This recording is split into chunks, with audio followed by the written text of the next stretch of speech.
Hello everyone. My name is Danielle Sikowski. I'm the Program Manager at Environment and Culture Partners, and welcome to our last session of Office Hours for the Carbon Inventory Project 2023. As you may know, this project is funded by a National Leadership Grant for the Institute of Museum and Library Services, and it's led in partnership by New England Museum Association, New Buildings Institute, and Environment and Culture Partners. And I'm joined today by my teammate, Sarah Sutton, who's the CEO at ECP, Misha Egolf, the Technical Associate NBI, and of course, our two fantastic presenters, who are Marissa Mayo, the Property Care Operations Manager for Historic New England, and Melanie Schroeder-Mitchison, the Executive Coordinator for the Museum of Russian Icons. Now, both Marissa and Melanie's organizations are participating in the Carbon Inventory Project, but they're also participated in the project's precursor, the Culture Over Carbon research study, which created the cultural sector's first in-depth energy use analysis and the first estimate of the cultural sector's energy impacts on climate. And we get the special opportunity to learn about their experiences of the whole energy data gathering and reporting process, knowing that some of you may have similar situations that their experiences may guide you through. At the end of their presentations, we'll open it up for questions for Melanie and Marissa. And then after that, any other questions that you have about anything else for the project. So I'll hand this over now to Marissa Mayo from Historic New England. All right, well, thank you everyone for having me today. As it was mentioned, we participated in Culture Over Carbon. Despite what the title implies, it was a very interesting project. This is something that we hadn't really looked into much for our sites and energy usage. So I'm just going to go down the sites that were involved and what we are as an organization and what this means and how we took that data going forward. You can go to the next slide.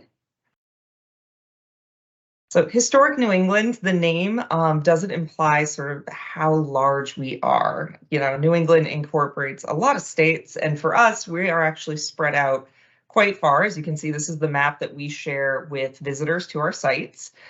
So we actually have 42 properties. There are two not listed here. They are cemeteries, and we also have our historic factory that we converted into our main office area and collections warehouse.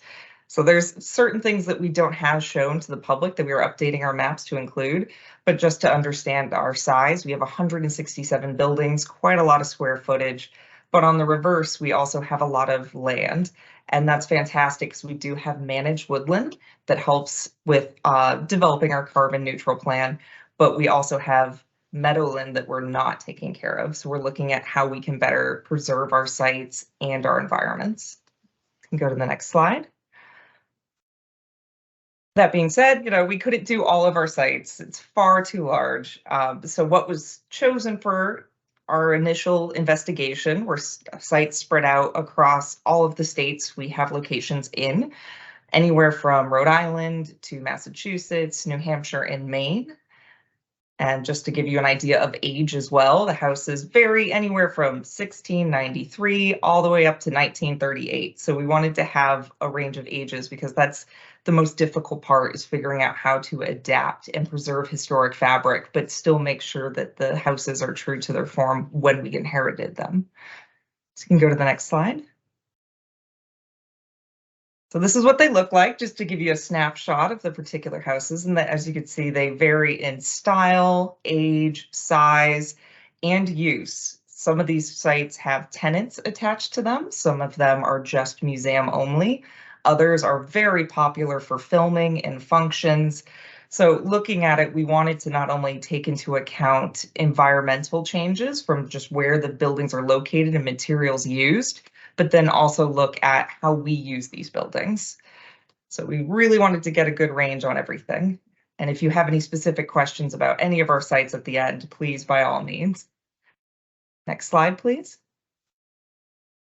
So of course, what did we learn when we looked at this? To the left, you can see the chart. That's information we got for our technically youngest house from 1938, the Gropius Estate. This is a house that we have both heating and cooling in, which is rare for us. It's something we want to look at and consider as the climate is changing and buildings becoming hotter in the summer and less likely for people to come and visit or for staff to be comfortable. We really need to think about cooling as well. And this is a great opportunity for us to look at this particular property for that reason. And it's also the one that's the most up to date in terms of heating, insulation, things like that, energy usage. It doesn't use oil. It was a great example for us to look at what we should be aiming for in sort of the initial investigation. But on the right, we also have our Lyman Estate greenhouse. We knew that was going to be an energy usage nightmare. It still runs on oil. The oldest section was built in 1804. It's one of the oldest existing greenhouses in the United States. There's only so much you can do in terms of installation and changing the site. So when we had this data, we really wanted to look at what we could do to alter the sites minimally at first. What are the small steps and successes we could have? And with the greenhouse, we had the opportunity to then say, well, this number is higher than we anticipated. It's actually quite high. So why don't we do a full investigation on the heating system, what we have in place? It would be fantastic if we could just jump forward and not use oil at the site, but that's a long-term plan. That's a development of a budget, reaching out, writing grants, really figuring out how we could adapt. But a realistic thing was to say, what can we do right now? So we went through the site with technicians, our energy companies, and we were able to find out that there were sensors that were not fully functioning in the boiler room area. And as a result, the heating was running 24/7 in certain areas, which is not great, especially from an energy uses perspective, but also just for keeping the plants healthy and the staff happy and healthy. So we replaced those sensors, a minor repair, and it dropped our energy usage so that we had the heating off most of the time. It was actually closer to 60% of the time the heating was off now because it was registering correctly.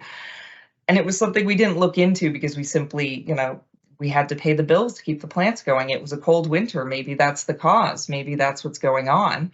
And not looking at, well, let's just make sure we're doing everything correctly and maintaining our systems as we should.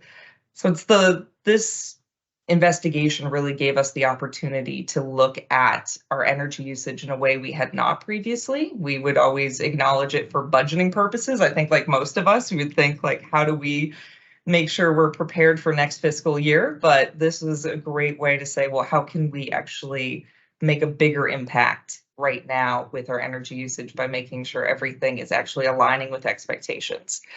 And then having that baseline and going forward, I'm happy to say some of you have probably interacted with Joie on this call today. She is our sustainability coordinator and really leading the effort on this and baselining our data. And she's doing a great job. We have so far 108 utility accounts that she is going through and figuring out the information on. So it's a big project, but we're moving forward. And this was sort of our first steps in that.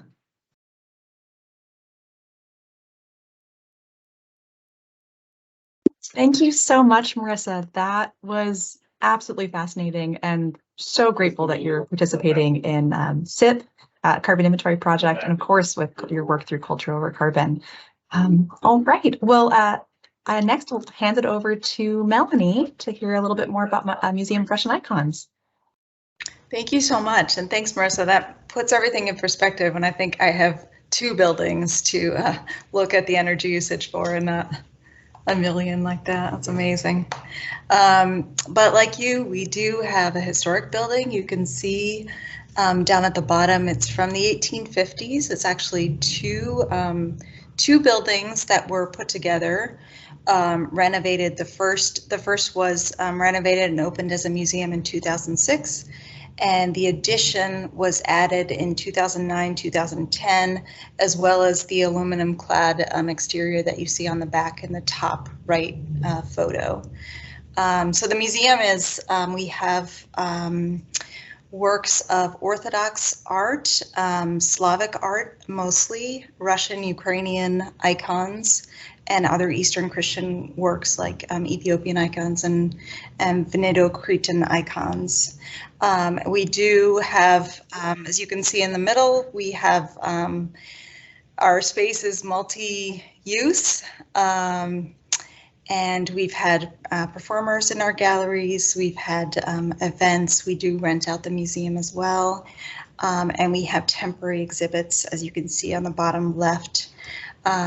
So we have a lot of sometimes competing demands on our space, and trying to, yeah, as you said, to keep the staff and the, in our case, the works of art, well preserved and happy.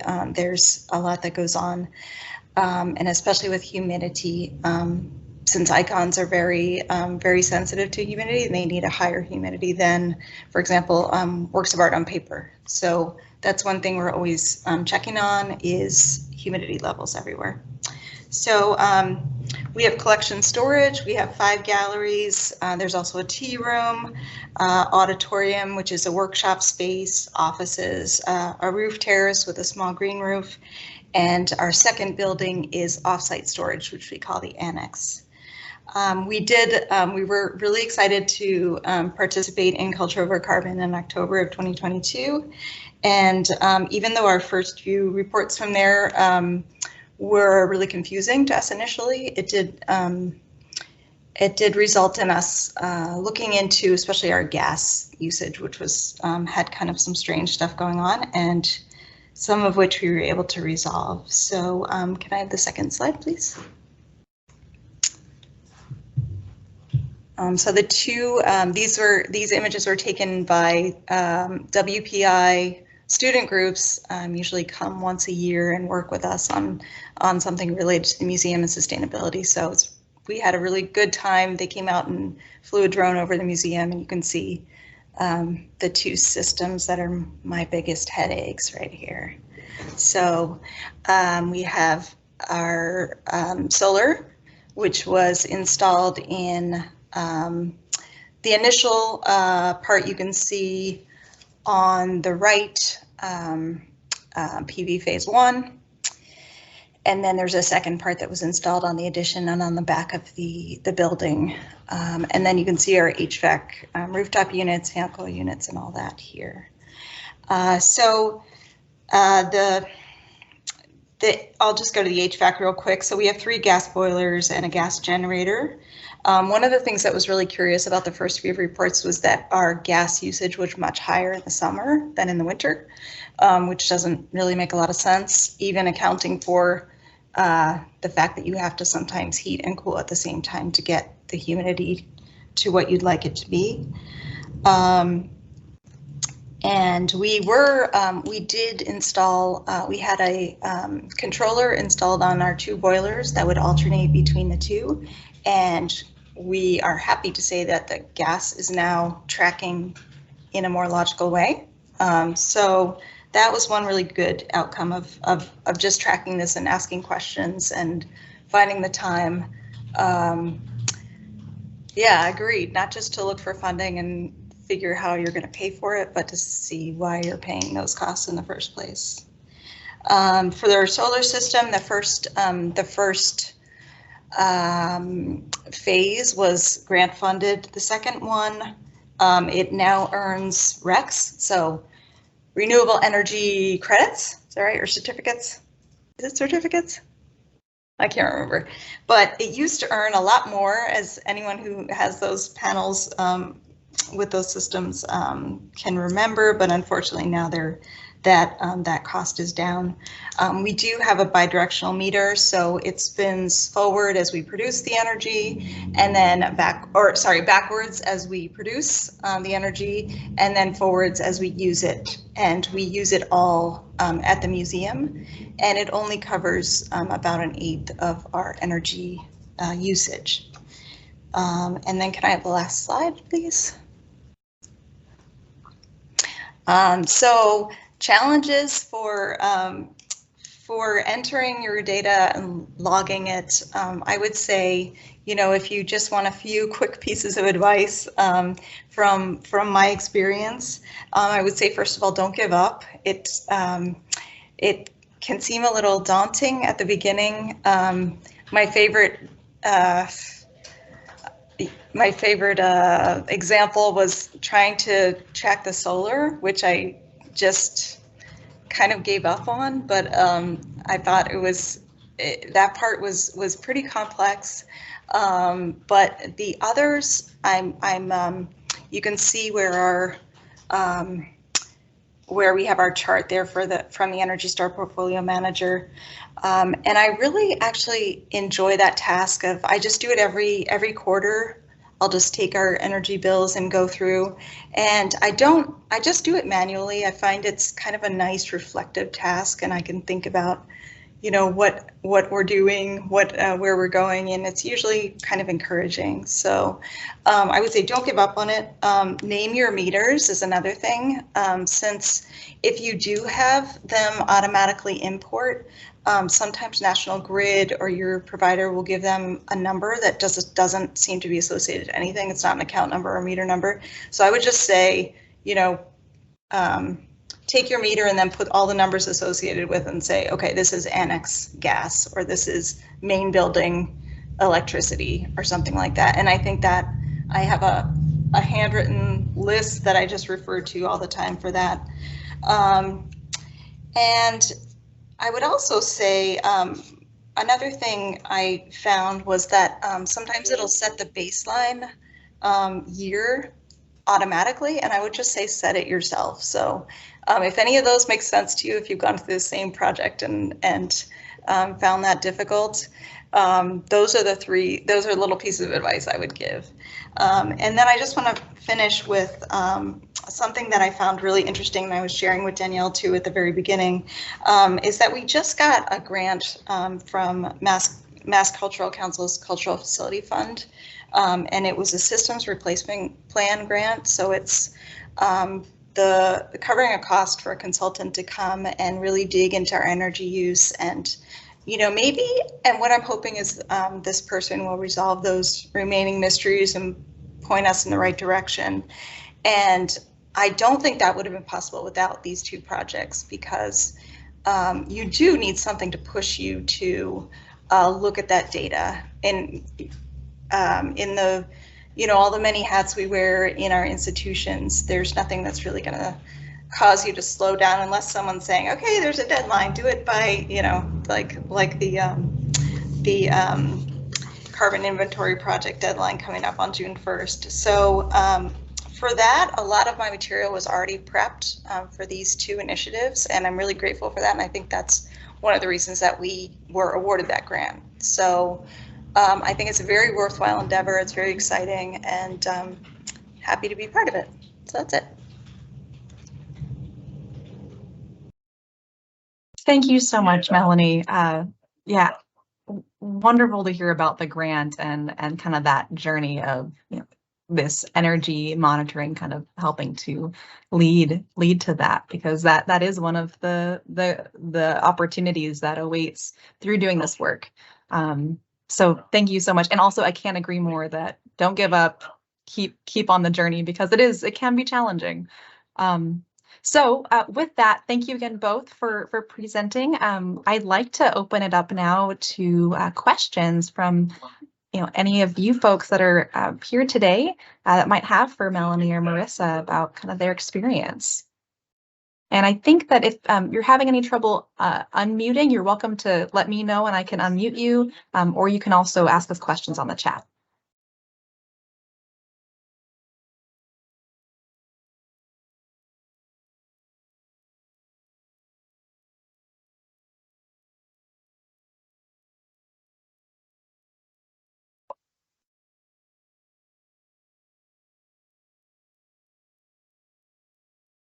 Lance, I see a hand up. Thank you. Hello. How are you guys today? Thank you very much. I have a question about the Energy Star 4. So when you go through Portfolio Manager and you put all your data and everything, they give you your on how you're doing for a weather. Ours is going to be a weather normalized source EUC, right, for BTU. instead of an Energy Star score, right? The Energy Star score is being like 0 to 100. And the reason they can't give us an Energy Star score is because we're categorized as a museum. So I'm wondering about how this data can help inform EPA with the portfolio manager and Energy Star, that museums can move forward to get an Energy Star score and get Energy Star, certified, if you will. I don't know if that data, what we're collecting through this project is being used for that at all. So I'm so glad you asked that, Lance. So the overall project, so SIP is part of that Culture Over Carbon project. It's kind of this big umbrella of effort. And we are working towards, informed by the work of Culture Over Carbon and Carbon Inventory Project, we are working towards getting a survey together to try and get a performance rating for museums in Energy Star. So we're working with NBI. NBI is doing a lot of that great work, and the EPA to make that happen. So and Misha or Sarah, I suspect you might have some other thoughts you'd like to add to that. Yeah, thanks, Danielle. I mean, yeah, that was a great description. I can just add that based on our discussions with EPA, they need to have like a statistically significant sample, right? And that what that number is dependent on the total number of buildings in the sector. So in the museum sector, we know there's over 30,000 buildings, right? And so the estimate that we've gotten from them is that we need at least like 250 buildings or entries, maybe that's a campus with multiple buildings, for them to kind of do the work they need to do to come up with the score. And those buildings need to be from a wide range of geographical locations and different building types and all of that. So I think that this process of SIP is kind of that first step of, trying to get people into Energy Star Portfolio Manager, because they are able to use data for those organizations that are already in Portfolio Manager. That will give us a leg up, and that will decrease the number of additional entries that we need to get from folks. But yeah, this is kind of a first step towards meeting that bigger number. So we are planning on doing kind of like a pilot test of that survey that Danielle referred to. They ask for a lot of information. And so even the folks that are in Portfolio Manager, there may be some supplemental information needed. But my understanding is if you're in Portfolio Manager, you won't have to take that survey. So we're really trying to encourage folks to go that route so that we can have that data and reach that goal. Yeah, it's interesting to think about that question, because museum means a lot of different things, right? So we're a science center and children's museum that has a significant life sciences component. So we have river otters, right? So our water use and with pumps and filtration systems are a lot higher than some other, like say a history museum might be, right? So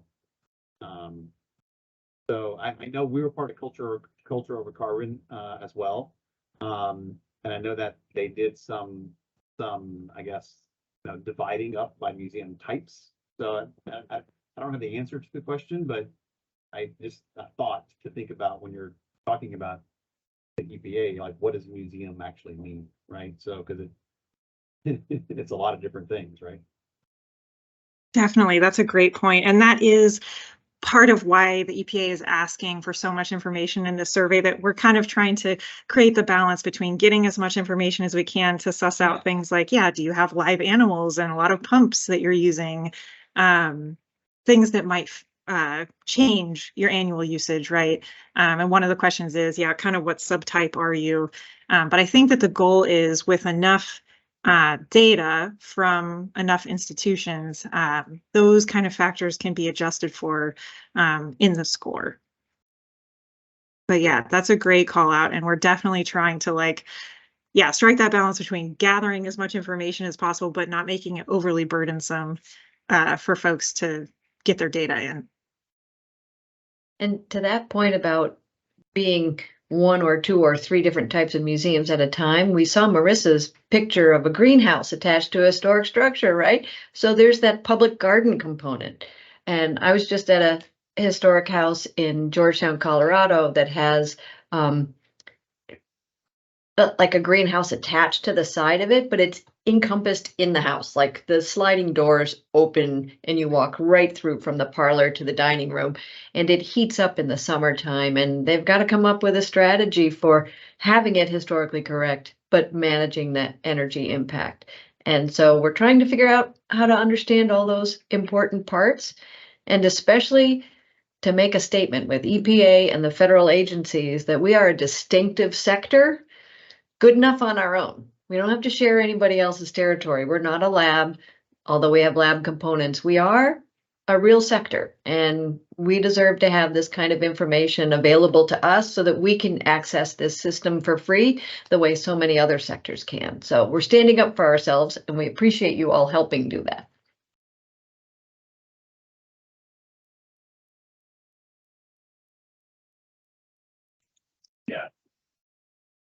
And while you are all thinking of any other questions you have, I did have a question for Marissa and Melanie. I'm curious if through your process, there were any resources that you really wish that you'd had, whether that was through COC or, then kind of revisiting some of this through Carbon Inventory Project. What are some things that maybe you could have had more support in, or ways you could have had more support?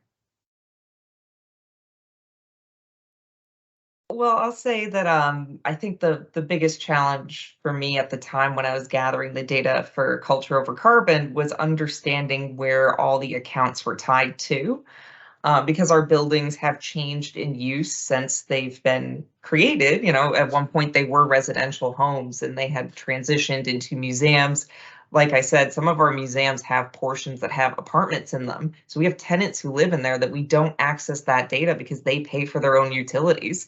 So making sure that they share that information willingly, that they understand what it's for and that they're supportive, it's difficult. And I think for me, accessing just raw data with numbers and trying to attach it to some sort of meaning for each site was very difficult. I know one of our biggest challenges, at least this is one that Joie faces, was our Beauport estate that is in Massachusetts, but it has 3 separate electric meters tied to the one estate essentially. And it was just from the way that we had built up and added on structures. For example, converting a garage into a visitor center, got another meter. And so it's easy to miss things and make sure that they all make sense. And I would say that was the hardest part because it wasn't something we ever looked at before. So really understanding that component first before I could even understand the data. And it took a little while to do. Yeah, I agree. I had a similar experience with, I did find out a little more about the buildings, both buildings' history by finding out their meters. And there was across the street originally a plan to have a visiting scholars apartment. So there's a separate meter there and things like that. So, but I think for us, the biggest thing, which like I said, is still something to look into, is our solar, because it doesn't show up. You'd expect to see it maybe on your national grid, like what you produced and then what you used. But we only have that on a separate, we have it on a server that I can log into and see, what we produce, but it's not very clear. It's just from that one source. And I think that's still, it's still difficult, and I couldn't just add that into Energy Star Portfolio Manager. Thank you. That's super informative. And as you both have mentioned, it's kind of that gathering data is sometimes the most challenging piece because it's complex, whether it's solar or another renewable energy source, or when you're dealing with as many properties as you're dealing with, Marissa. That's an incredible challenge. So yeah, thank you. And it makes me wonder too if maybe having had access to maybe a more knowledgeable person, maybe someone from Energy Star or from another group that could kind of help you through that process? Do you think that having that kind of support would have been helpful, or did you find that kind of sorting it through yourself and reading through documents was sufficient? I think to have a technical person, yes, that would have been helpful. Sometimes I didn't even know the questions I was asking, so that part, sometimes just sort of letting it sit for a while and then going back to it and being like, okay, now this makes sense to me, and now I know how to ask someone else what I'm really looking for instead of just, especially if you're trying to call National Grid, oh my goodness. But I think when we went to the decarbonization sessions as well that MCC held, which were really interesting, and that's something that Jay at MCC did say as well. Like, would it help to write to us if it's something, maybe that's something we can provide to cultural institutions, is like technical support. And I think that would be such an amazing idea, to have someone that could museum hotline Sure. for HVAC would be amazing. I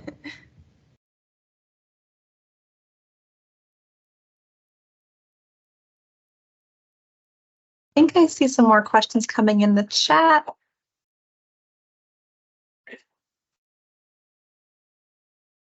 Oh, and thanks, Misha, for answering Noreen's question. Yes, we do have an Excel tool available for folks that aren't using Energy Star, because we know that not everybody has been using that, but we do want if you're already using something to help manage and monitor your energy usage, then then you're already doing that work, and that's great. So yeah, we're happy to. That Excel tool is on the data collection sheet, which I'll drop a link in the chat for that just towards the end of this here, so you'll be able to locate that tool. I see another question coming in.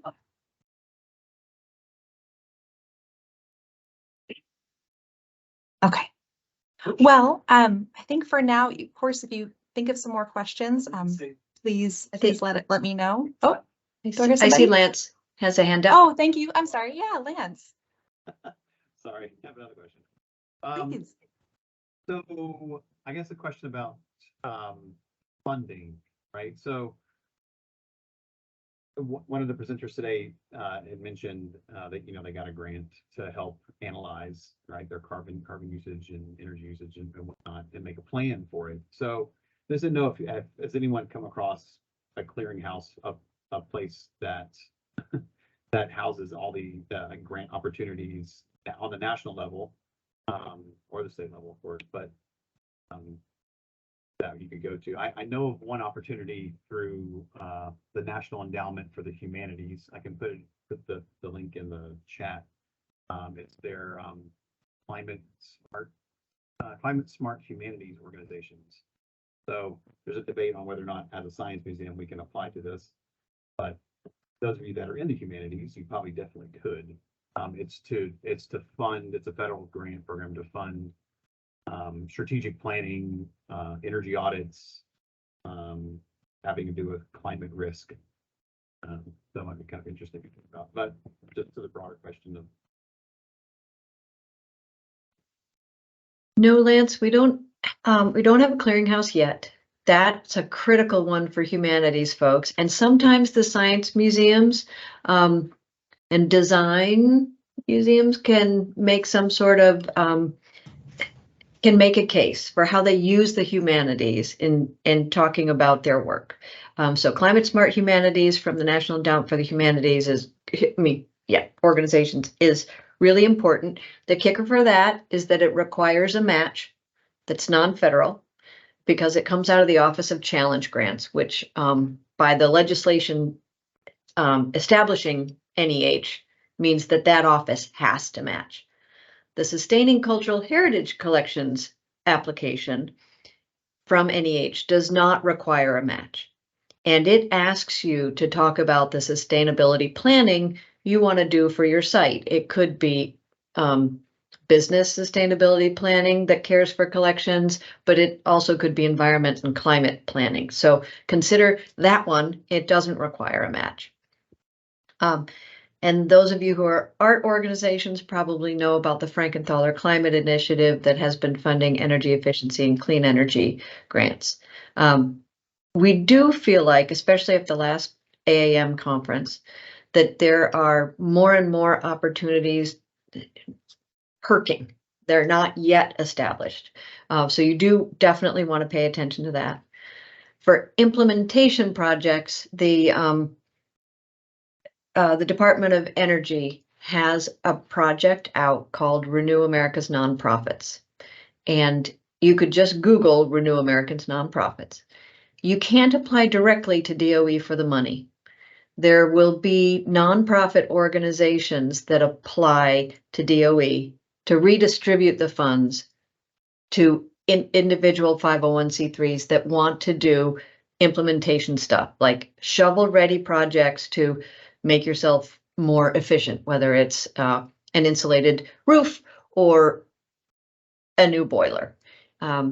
So if you were to go on the DOE's website for Renew America's Nonprofits, you'll have an opportunity to do what they call teaming. Click on that link and you'll fill out a survey and you'll be put on a national list of the places that want to be put into a group to be tapped to possibly get this money.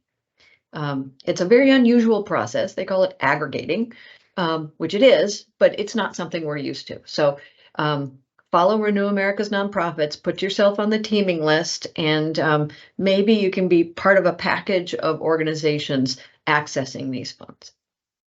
But that's all I got for you now.